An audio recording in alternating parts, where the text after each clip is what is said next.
Hi, and welcome to the webinar on the Interstate Medical Licensure Compact. My name is Alicia Kaufman. I'm a Vice President at Jackson & Coker, a nationwide healthcare staffing firm offering physicians and advanced practitioners help finding locum tenens, locums to permanent, and most recently, telehealth job opportunities. As we enter into an age with increased adoption of telehealth and more traveling doctors, we know physician licensure is at the top of everyone's minds. The Interstate Medical Licensure Compact has the capacity to greatly impact the way physicians get licenses in multiple states. Today, we're pleased to have Dr. John Thomas join us. Dr. Thomas is the chair of the Interstate Medical Licensure Compact Commission, which is responsible for the development and implementation of an expedited pathway to licensure on behalf of member states. Dr. Thomas has served on the Minnesota Board of Medical Practice for over 15 years. He has held a variety of leadership positions at the local, state, and national level in medical regulation, including chair of the Federation of State Medical Boards, where he led the efforts to develop the organization's telemedicine policy and the licensure compact legislation. Dr. Thomas is a board-certified otolaryngologist, head and neck surgeon with a subspecialty interest in head and neck tumors and general pediatrics. And with that, Dr. Thomas will now lead you through an in-depth look at the compact and what it means for physicians like you. Dr. Thomas. Thank you. And so I'm doing the technology here. Can you hear me okay now?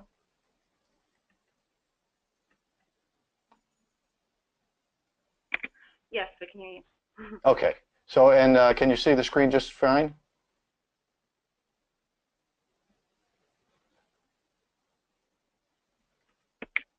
Not yet. I gave you controls.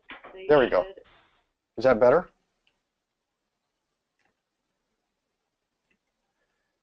So I'm pressing the start the, I'm doing,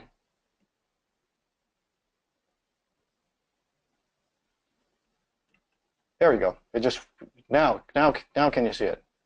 You're good to go. Okay, great. Yeah, for some reason it was hung up. Now we're good. Okay. So thank you so much for having me. I appreciate this opportunity to discuss the Interstate Medical Licensure Compact. And what I'm going to do today is to walk you through how this came about and some of the things that, some of the roadblocks and successes we've had along the way.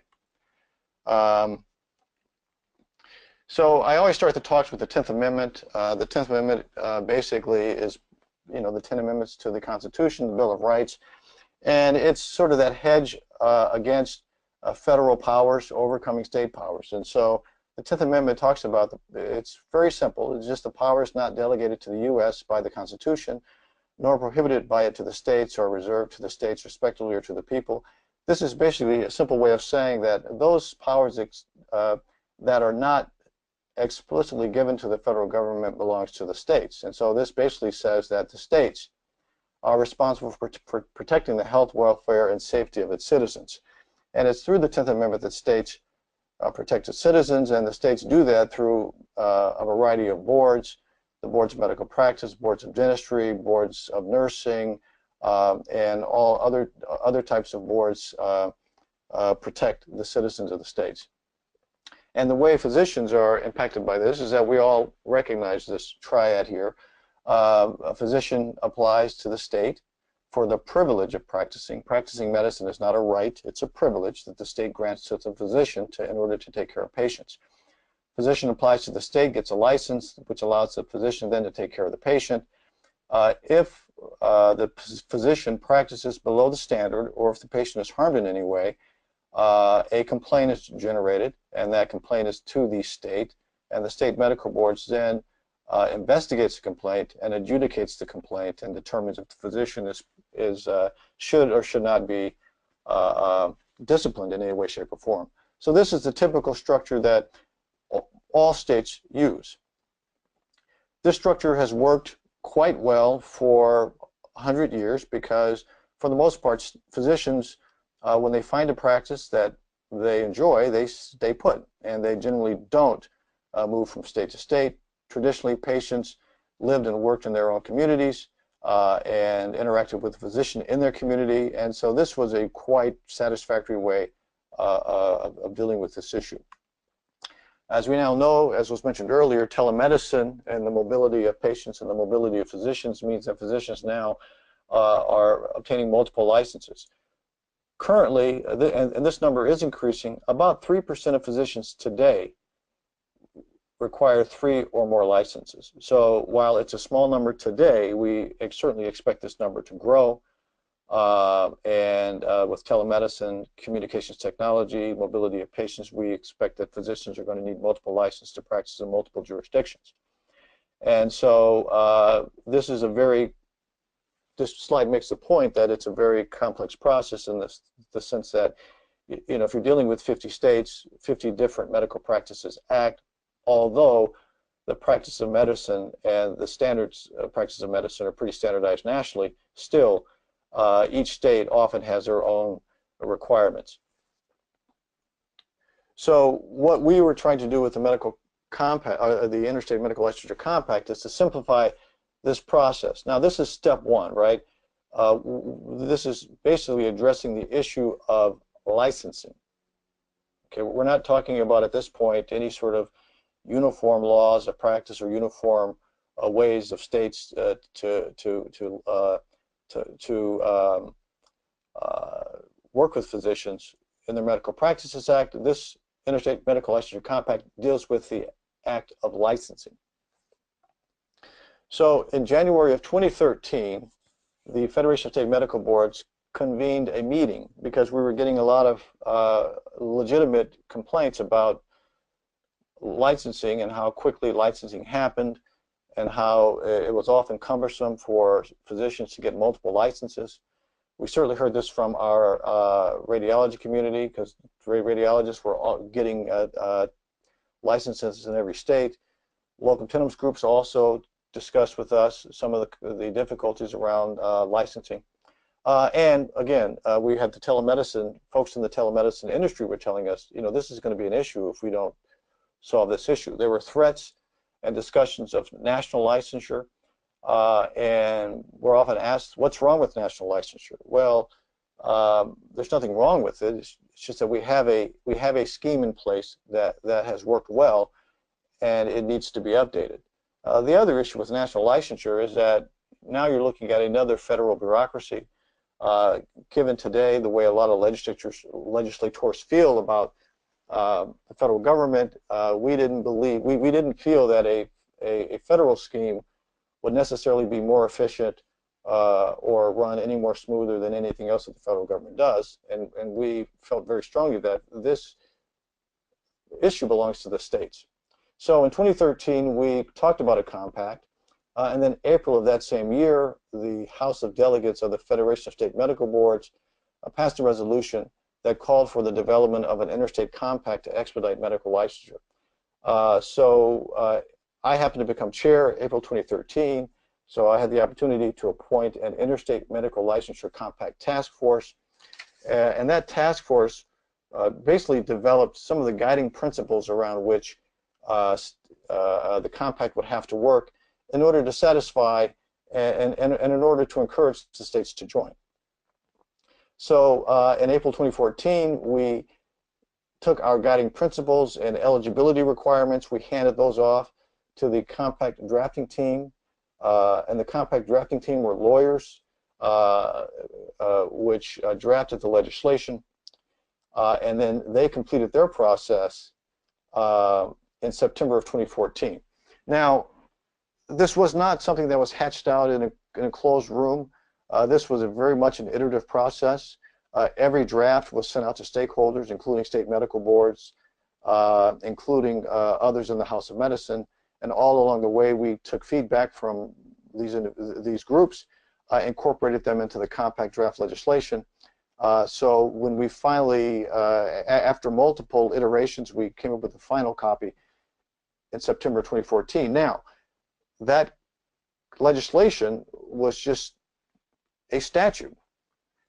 in order for that statute to become active, 7 states had to adopt that statute through the legislative process, and that included the signature by the governor. So when 7 states took that language and drafted it, then it became the compact became activated. We were activated in May of 2015. In October, we had our first inaugural meeting, so we had to go from statute in order to an operational implementation of the statute. So between April 2015 and between October 2015 and April 2017, the Compact Commission had to develop a governance structure, had to develop an infrastructure and platform to support this compact. Now, what are some of the standards that we absolutely had to, that states said they needed to have in order for them to sign up to this compact? And the standards are basically the physician would have to be accredited by a medical school of the Liaison Committee of Medical Education in the U.S. or the Commission on Osteopathic College Accreditation or a medical school listed in the International Medical Education Directory. The physician would have to have passed each step of the USMLE or COMLEX within 3 attempts. They'd have to have graduate medical education that was accredited by ACGME or AOA. They would have to be board certified, which included time unlimited certificate. And just FYI, I have a time unlimited certificate. No prior convictions or criminal activity, no history of licensure actions or disciplinary actions by state medical board. They had to have a clean DEA history, no active investigations, and they must pass an FBI criminal background check. So this standard is higher than your typical standard of licensure when you apply directly to the state. So we set a higher bar for being able to obtain a license through the compact, and we really wanted physicians with squeaky clean histories, which the majority of physicians fall into this category. Not to inundate you, this is just to show that this is every step of this process mapped out. This is called a swim lane diagram. We use this swim lane diagram to then create the infrastructure to support this. The point is that we went through every single step of the licensure process in order to try to determine what's the best way to operationalize the statute. So again, just to reiterate, this is the traditional process. If you want to obtain a license in each state, you have to go to each capital and apply through the state medical board to get your license. What we've tried to do with the compact is basically you apply to there's one application process, and then through that one application you'll be able to obtain licenses within any state in which you choose, and we expect that the process should be significantly truncated. Instead of months, we're looking at weeks and perhaps less. So the process is all online. It's the physician is propelled through it systematically. There's without any manual intervention. There's messaging throughout the workflow to assist in each step, and fully supported. And all of the information is downloadable. This is actually this is just the website imlcc.org. Highly encourage you to go through it to look at it. We have an updated map as to which states are involved, how they're involved, and a much richer description. Again, this slide is just more to show you that there is a website. I would encourage you to go through it. We're updating the website all the time and putting up new information. It also provides information around the meetings of the Compact Commission as well. So we'll go through the process. So the process is a $700 one-time application fee.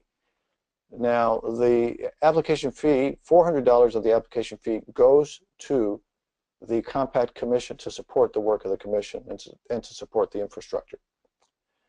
$300 goes to the state of principal license. Now what happens is a physician who wants to enter into the process there has to be a vetting to make sure that the physician meets the qualifications that I described earlier. And that vetting is done by a state of principal license. Now, the physician can choose the state of principal license. I can go through that later, but you choose a state of principal license, and there are some requirements to do so. That state of principal license then validates your application process to make sure you meet the qualifications. The state of principal license checks off the boxes. And just to remind you again, these were the eligibility requirements: accredited medical school, accredited residency, successful attempt with USMLE or COMLEX in 3 attempts, ABMS board certification, and again, clean history. Once the state goes through and does this check, and I should add that this check should be fairly quick because, again, you already have a license in this state. This state is just checking to make sure that you meet the qualification. So this is not some long, drawn-out process of primary source verification. You have a license in your state of principal license. This process should be pretty quick. Once the state of principal license vets you and determines that you, in fact, meet the requirements, that state of principal license then generates a letter of qualification. This is your golden ticket to get your licenses. It's not an actual letter, but it's virtual. And this signifies that you have met the qualifications. Now, the letter of qualification doesn't last forever. It lasts for 1 year. So with your letter of qualifications, you can choose as many states as you like in order to obtain licenses within that 1 year. You can do that when you first get your letter of qualification. You can pick 2, maybe 6 months later pick 2 other states, but you have to do it within 365 days. If you want to go through the process again after that 365 days, you have to be vetted again and go through the process again, pay another $700. So that $700 gets you the letter of qualifications, and that letter of qualification lasts for 1 year. The statute is pretty clear. It simply states that upon receipt of a letter of qualification and a fee, a state shall issue you a license. And so once you have a letter of qualification and once you've paid the fee, that is sent to the state in which you would like a license. That state then has to give you a license. Now, and as far as timing goes, that should take less than a week. Now, however, this does not mean, or excuse me, this does not mean that you're off the hook for any CME requirements that a state might have. So in the traditional method of application, some states would say, if you want a license, you have to go through the application process. You might have to take some mandatory CME requirements in order to obtain your license. In this process, you pay your fee and you give your LOQ, and the state gives you the license, but the state still may require you to do mandatory CME. That just comes after they issue the license. So you still will be subjected to the Medical Practice Act of the state if there are any mandatory CME requirements. The compact just addresses the process in which you obtain a license. All the other requirements of the Medical Practice Act you still must fulfill. Another issue that comes up in the compact process is complaint adjudication. What does that mean? Well, if you have licenses in multiple states today obtained through the traditional method, let's say that you have a complaint in one state and the complaint alleges that you've practiced below the standard. And let's say, for argument's sake, that we know that that's true, that you actually did practice below the standard, and the complaint is delivered to the medical board. Well, the medical board has to investigate the complaint and has to go through an adjudication process, and that process can take months to, in some cases, years, depending on the complexity of the case. So and in many states, that information is protected, and it's private, and it can't be shared. So states will not share information with other states about your complaint. So it's possible for a physician today to practice in another jurisdiction while a complaint is being investigated in a different jurisdiction. And so some states said, listen, we don't like this idea of the compact because, you know, if you're giving out these, if you're doing these expedited licenses through this process, and there are complaints, we don't want physicians being able to go to other places to practice. This just really allows them to evade evade disciplinary action. So we want a better process in which to share information. So through the compact, if there is a complaint in one jurisdiction, the compact allows sharing with all the other jurisdictions. And in fact, it also allows shared investigations as well.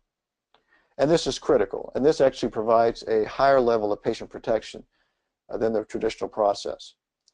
I mean, I've been with the state of Minnesota. You know, we've had issues where we've had complaints in the state of Minnesota. Or we hear about alleged complaints in other states. But if we were to send a subpoena to the other states don't have to respond to our subpoenas. Minnesota can't compel other states to share information. And in Minnesota, we have something called a Data Practices Act that prevents Minnesota from sharing. So through the compact language is very clear that these states will share this information and will have a higher level of protection than the traditional process.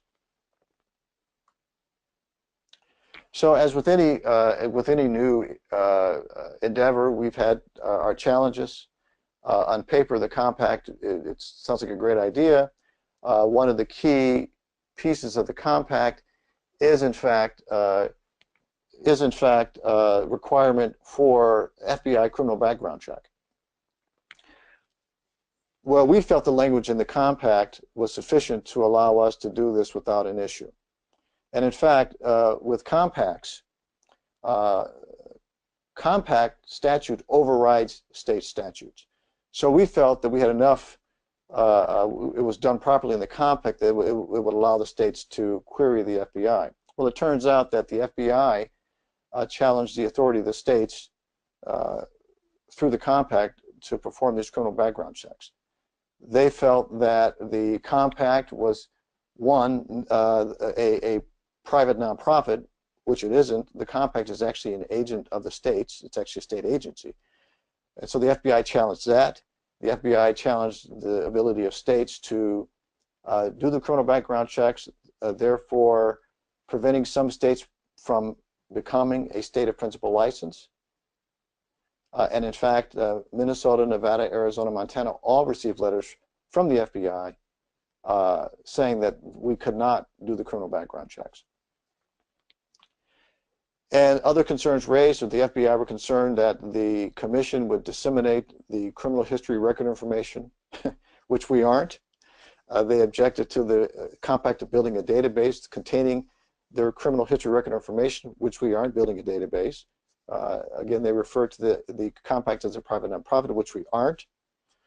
And so there's several issues here. So we've met with the FBI. We've tried to address this problem, and it turns out that we're having to address this problem state by state. Every state who received these concerns from the FBI is having to do some tweaks to their state statute in order to be able to allow them to do the criminal background check so that they can become states of principal licenses. So basically what we have now is that we have 18 states who are participating in the compact, and of those 18 states, 9 of the states can act as states of principal license and do the vetting, but all 18 who are participating can give licenses. So over time, we expect that all of the states will be able to perform the duty of the state of principal license, and we also expect that many more states will sign on. So it's been an interesting process. We've gotten lots of feedback. We've had many physicians go through the process, and we also know that technically we've seen significant reductions in the time to licensure in multiple states. So this is fulfilling all of the expectations and requirements that we wanted. Like I said, the only issue has been the FBI issue, and that's one that we've been solving on a state-by-state basis. And with that, it's actually shorter than what I anticipated. I appreciate the opportunity to present this, and we'll be happy to take questions. And with that, I'll turn it back over to Jackson and Coker. Thank you, Dr. Thomas. So we can now begin answering those questions that were submitted during today's presentation. And as a reminder to everyone listening and watching, you can still submit questions through the questions pane in your attendee control panel. And Dr. Thomas, our first question comes from a psychiatrist in Ontario, and it's this: will the compact have any impact upon licensing for physicians moving from Canada? Well, again, our requirements are pretty clear, and that's why it'll depend, right? It'll depend on their medical education and their graduate medical education. If they were educated at an LCME accredited school, and they attended a graduate medical education program that was an ACGME accredited program, then they would be able to apply. So if they did their training in Canada at a non-ACGME accredited school, or doesn't meet the requirements, then that may be an issue. So it'll be hard to know, because it'll depend on how they were educated and trained. Okay. An anesthesiologist in Ohio has asked this: must you be a resident in one of the participating states to qualify for this program? Yes, you have to have a license in one of the participating states. And I get these questions a lot daily. I field a lot of questions about the compact, and this is a frequent question. And unfortunately, until you have to be have a license in a state that is participating in the compact to be able to access the system. Okay, question number 3, Dr. Thomas, and thank you for answering these.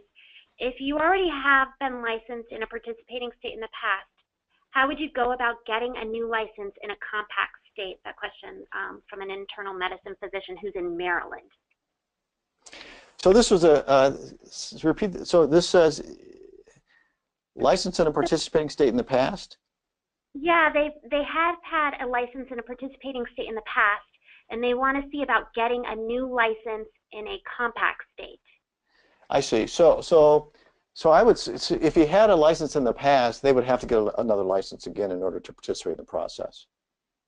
Yeah, I mean this, and the compact. Yeah, you have to basically have a license in a state that can act as an SPL, a state of principal license. That's really the key.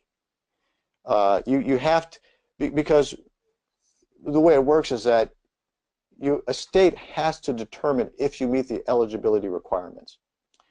So you have to have a license in that state, because if you have a license in that state, that means that you've already have had your information primary source verified, right? You've had your medical education verified, you've had your residency training verified. All states do primary source verification of your credentials. So if you have a license in a state, it means that you have had all that information primary source verified. And if your license is active, then they don't have to do that primary source verification. Really what they're doing is going through to see, okay, did you hit the requirements for the USMLE and COMLEX? Because some states require that you have passed those exams within 3 attempts. Some states say 6 attempts. So the state has to go in and figure out, okay, did you hit those eligibility requirements? That takes a little more looking, right? And so some of those qualifications, you have to have a license in order for a state to be able to do that. That's why the link with a state of principal license being in the compact. Now the question is, well, you had a license in the state years ago, you were already primary source verified, and you already had that information checked. And so I sense that he's saying, well, he or she's saying, well, why do I have to go through that again if that's already been done? Well, unfortunately, there are some things that change in the intervening time, like if you've had some criminal background, criminal convictions maybe, if you've had some disciplinary actions. And so if you let your license lapse, things happen, things need to be checked again, you need to get a new license in order to be re-vetted. So unfortunately, things have to be current when you apply. It's not what's happened in the past, it's what's currently happening today. I hope that answers the question. I think that does, Dr. Thomas. And for those physicians who would be eligible, right? They have a current license in one of those SPL states. Does this reduce the renewal fees in any manner for other states? No, it doesn't. It doesn't reduce the renewal fees. And again, I'm going to say this very cautiously. It may, but that's in the future. So right now, and I like the analogy as someone said it once about what we're doing. We're actually we're building the plane as we're flying it, right? This compact is an innovation. I mean, and this is probably the most innovation we've seen in licensing in 100 years, and I don't mean that, and I mean that sincerely. I mean, this is a big deal to try to have states relinquish what they perceive as control to other states. I mean, they're ceding control to a state of principal license to do something that they have always felt they needed to do in order to ensure their citizens were protected. So in ceding this control, the state says, well, you know, we still have to give a license, and while we may not be doing some of the legwork, we're giving that to another state, we still have to do the work of the board, which is really the complaint adjudication process is where a lot of the work in the board is done. And that's where most of the licensing fees are used. You know, when you apply for a license and pay your fee, in some states it goes to the general fund, but in some states, in Minnesota, I'll use Minnesota as an example, physician licensing fees pays for everything else the board does as far as complaint investigation and adjudication. So states said, if we're going to do this process, we still need to get our licensing fee, because that fee is what pays for us to do the work of the board. And so the fee is the same. Whether you get the fee traditionally or whether you get it through the compact, you're going to pay the same licensing fee. And that's the same, and the same goes for the renewal fees as well. Those renewal fees also, that's how states do their work. And so the renewal fees and the licensing fees won't change. Basically what you get for this process is just an expedited process that's much more faster and smoother. Now, later on, the plan over time is to make the renewal process easier so physicians aren't having to go to each state to renew. We're working on rules right now and processes right now that over time will hopefully, well, I shouldn't say hopefully, which we plan on making it a much more streamlined process for renewal as well, and to take away some of that complexity. So, short answer to the question, renewal fees will be the same. licensing fees will be the same, and we hopefully envision down the line that states will see that this process works really well, and then maybe in the future we might see that there'll be some alignment around renewal dates and renewal times and things, but that's something that's a ways away. We're just starting this process, so we hopefully over time states will see the value in this process, and then we'll see an evolution of how this takes place. And Dr. Thomas, with the recent disasters in Texas and Florida, are there any discussions in progress for adding those states to the compact or doing something to help those states? Well, we haven't had any discussions at the commission level, but that's a great example and reason why something like the compact would make sense. I know Texas has looked at the legislation. They haven't passed the legislation yet. And so hopefully this may be, to your point, this may be a way to spur some states to sign on.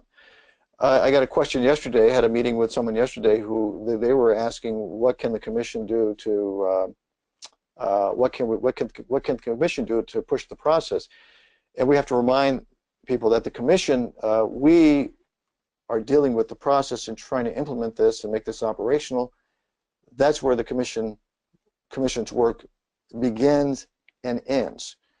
Our goal is to try to make this process as smooth, as efficient, as inexpensive as possible.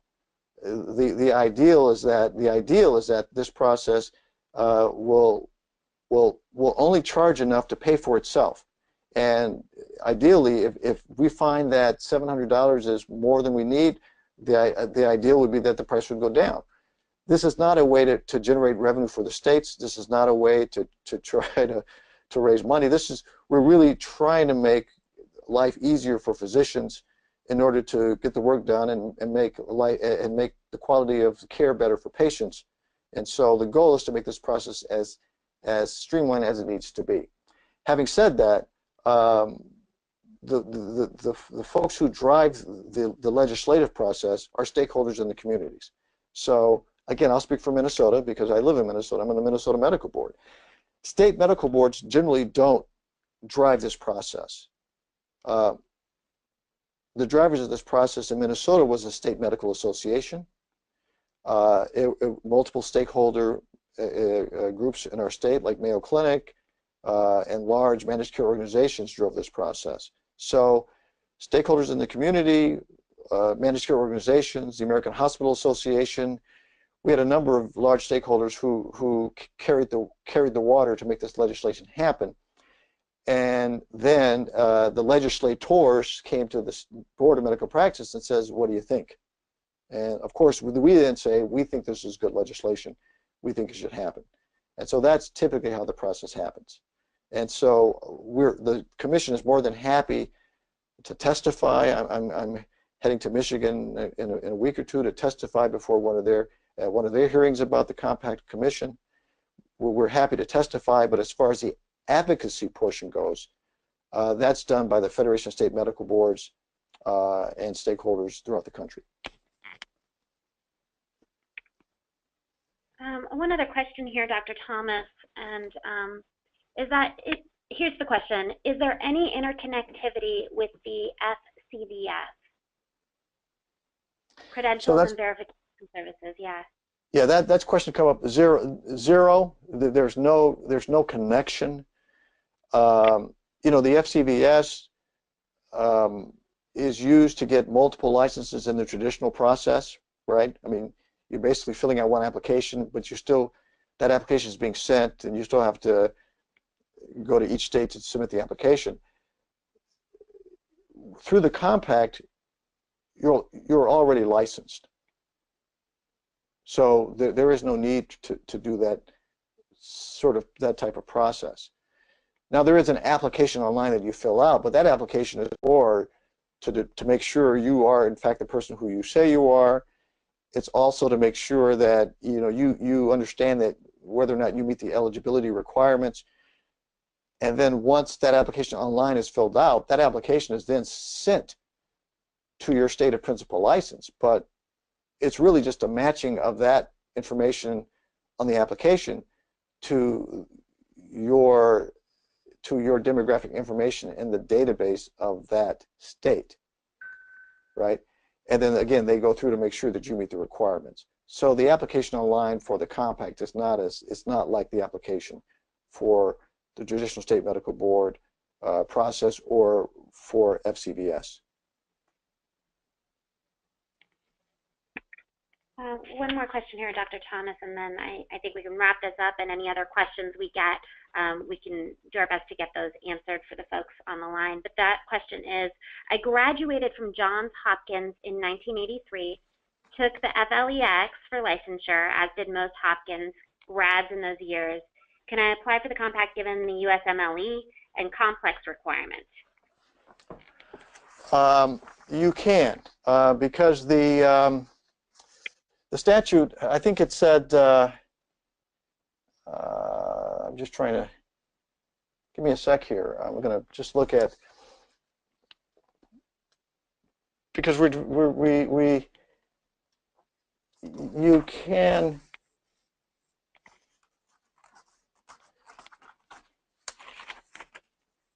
yeah, I'm looking here. Yeah. So I can read the statute to you to be clear. So it said it passed each component of the USMLE or COMLEX within 3 attempts or any of its predecessor examinations accepted by a state medical board as an equivalent examination for licensure purposes. Yeah, I want to be clear, be sure that I get it properly. Yeah.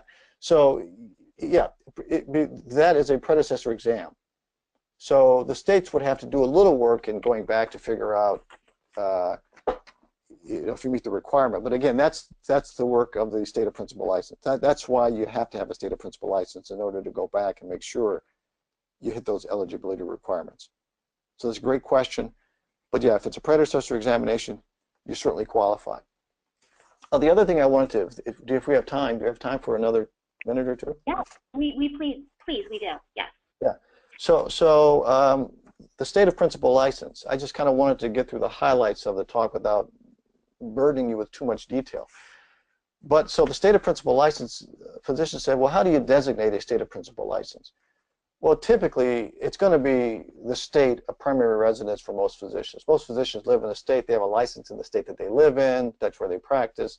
So for the majority of the physicians, it's going to be, that's going to be the state. But it doesn't have to be the state of principal license. We also said it can be a state where at least 25% of the practice of medicine occurs.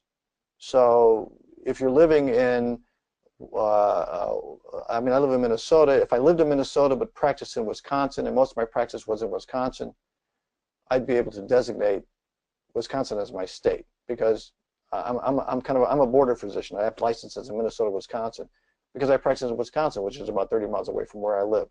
So you can also choose a state where 25% of your practice is where you work. If you don't meet those requirements, we give you another requirement, another option. It's a location of your employer. So if you're employed, if your employer is in a state, you can choose your employer as a state of principal license, provided you have a license in that state. And if none of those work, it's going to be the state where you choose to get your, for federal income tax purposes. So we've tried to make the picking of an SPL as broad as possible so that you're not just confined to a few choices. So again, and that information is online, but hopefully that'll give physicians a understanding that it's not just one state. You have several options to choose for your state of principal license. That's great information. And again, you only have to meet one of those criteria to choose that state as a SPL, correct? Correct, correct. This has been extremely helpful, Dr. Thomas, a fantastic presentation, and we've received such great questions from our physicians.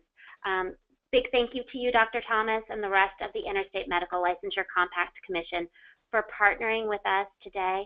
We want to also thank everyone here for joining us today. And in the event your question was not covered by Dr. Thomas, please reach out to us at clientconnect jacksoncoker.com. That's that email address on your screen. We'll do our best again to get that answered for you. We'll include that contact information in a wrap-up email that we plan to send later this week. And thank you again. Have a wonderful day. Thank you again, Dr. Thomas. Thank you. Appreciate it. Bye-bye. Bye.